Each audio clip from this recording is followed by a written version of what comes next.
పులాటలో పడి కంగారుగా బయటికి రాగానే ముందుగా మనకు స్వామివారి తీర్థాన్ని ఇస్తారు. దాన్ని ఏదో తీసుకోవాలి కదా అని తీసుకోకుండా రెండు చేతులతో కళ్ళకు అత్తుకొని భక్తితో తీసుకోండి. మీ అలసట మొత్తం అక్కడే గాల్లో కలిసిపోతుంది.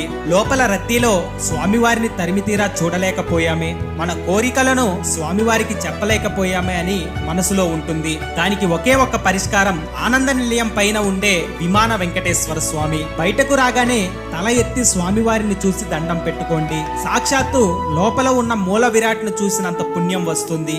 ఆ తరువాత హుండీలో మీకు తోచినంత సమర్పించండి. గుడి ప్రాంగణంలో ఒక్క 2 నిమిషాలు ప్రశాంతంగా కూర్చొని ఆ ఏడుకొండల వెంకటేశ్వర స్వామి రూపాన్ని మీ మనసులో శాశ్వతంగా ముద్రించుకోండి. చివరిగా ఆ స్వామివారి ప్రసాదాన్ని చేతిలో పట్టుకోగానే అబ్బా, దర్శనం ఎంత బాగా జరిగిందో అని మీ మనసుకు ఒక ప్రశాంతత వస్తుంది. చూశారు, ఆ తృప్తికి ఎన్ని కోట్లు ఇచ్చినా సరిపో.